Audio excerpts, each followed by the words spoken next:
Welcome, everyone, to a wonderful conversation we are having today with one of our wonderful Reflections members and great author of America Should Be Grateful to Haiti.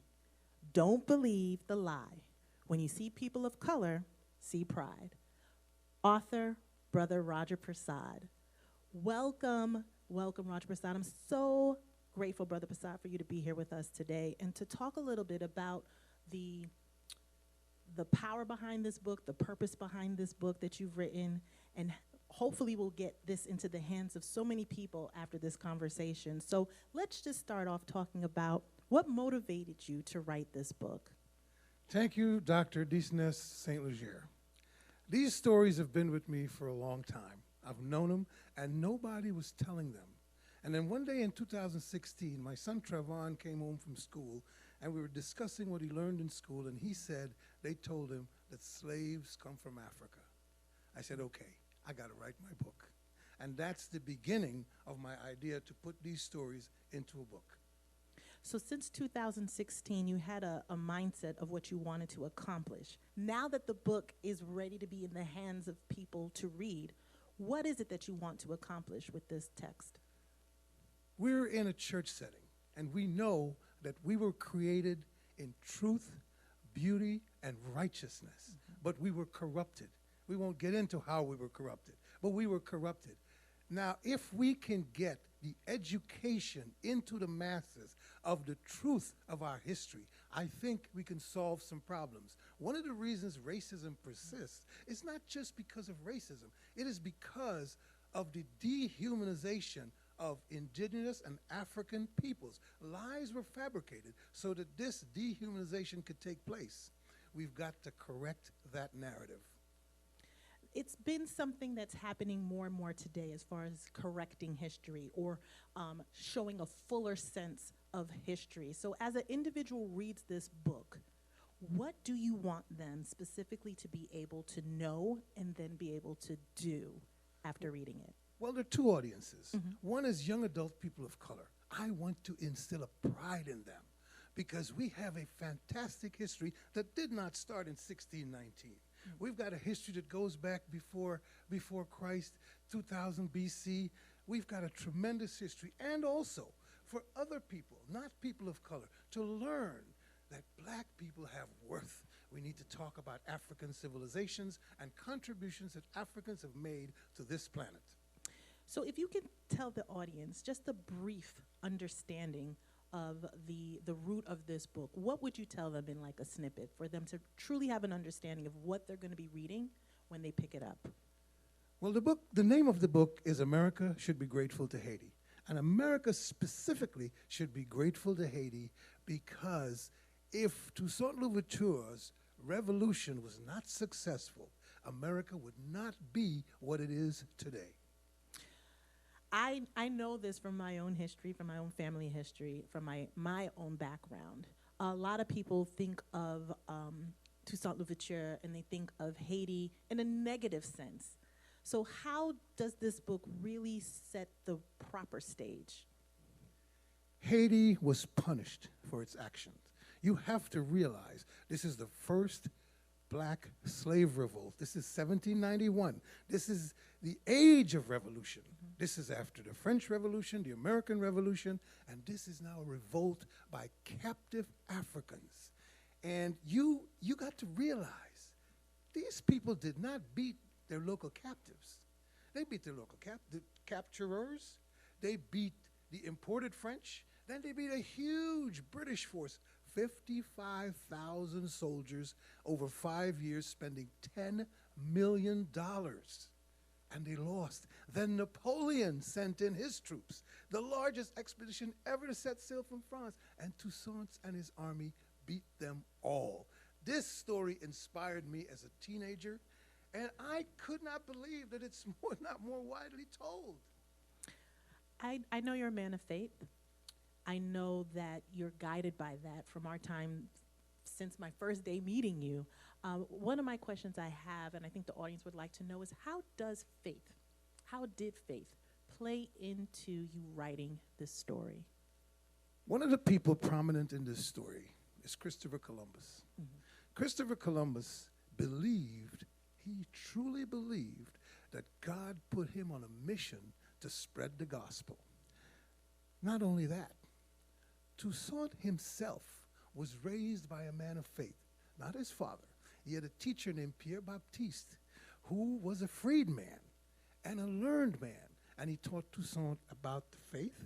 He taught him a lot of things, but he also gave him the book of the Abbé Raynal, the tale of the two Indies, where Toussaint not only learned about God and his inspiration, but he learned economics, he learned about war, he learned about politics. Toussaint himself was a devout Catholic. So he believed that religion and faith helped make a man a better person, thus creating a better society. So for you being a man of faith, getting this story out sounds like it's a bit of a purposeful mission to get this book to folks. One of my questions I have for you is, when we talk about Haiti, you also mentioned the United States. And there's this connection. It's in the title, it's in the essence of this book. Tell us a little bit more about the connection between Haiti and the United States. The center of the United States, back in those days, the United States was on the East Coast and the West Coast. The entire center of the United States, from the Gulf of Mexico all the way up and into Canada, was French territory. Now, the French were trying to use that as a supply base for Haiti and their other territories they had. Now, after losing Haiti, now you got to realize Haiti was the pearl of the Antilles. In the 1700s, it was the richest colony anybody owned. It produced 40% of the world's coffee, 50% of the world's indigo, and close to 60% of the world's cotton. Now, after they lost that, and they fought and fought, this lasted 12 years, and they lost that. So there was a lot of blood and treasure that was expensed during this battle. Napoleon had very little choice but to offer for sale the land that he owned that divided the United States. That is called the Louisiana Purchase. This is 828,000 square miles, 7 total states: Arkansas, Oklahoma, Missouri, Kansas, Nebraska, Iowa, and South Dakota, and then parts of 7 more states. It's a huge territory. This is the biggest real estate deal in the history of the world. Also, it provided something to America that is invaluable. It gave them 2 of the largest defense and most important defense mechanisms in the history of the world: the Atlantic and the Pacific Oceans. That's why when the First World War broke out, there was no fighting here. When the Second World War broke out, there was no fighting here. Now, intercontinental ballistic missiles changed that, but America got this as a gift from the people of Haiti, because if that revolution was not successful, you can better believe that land would never have been sold. You talk about the Louisiana Purchase and some of the states in the Louisiana Purchase you actually lived in. Yes, and ma'am. you've had some significant time. I believe it's in Oklahoma. Yes.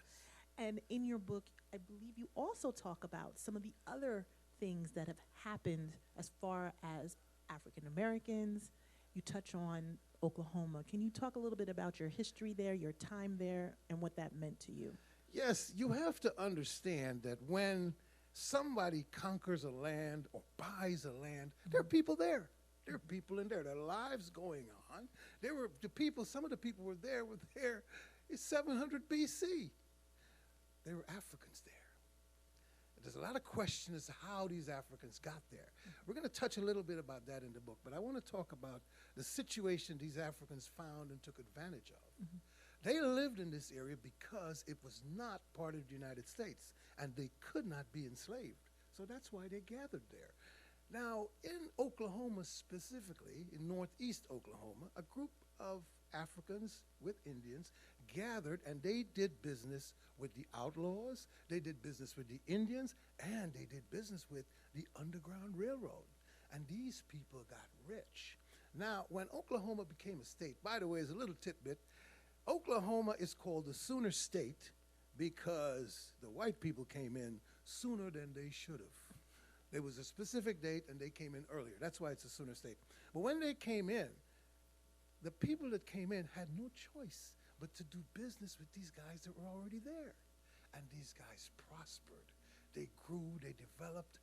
O.W. Gurley and J.W. Smitherman, two businessmen, got together and built what became known as the Black Wall Street. By the way, the term Black Wall Street was coined by Booker T. Washington, and he intended to use them as a model for black civilizations all over the United States. Now, right about the time, 1921, when they were really getting into discovery of oil, and these rich black people with the Black Wall Street were getting ready to invest in oil. And that's when the Tulsa Massacre happened and was done mainly by the Ku Klux Klan.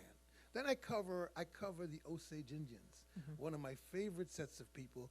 These are the people that were there since 700 BC. These people were sophisticated. They met the French people in the late 1500s. By the 1600s, their trade flourished.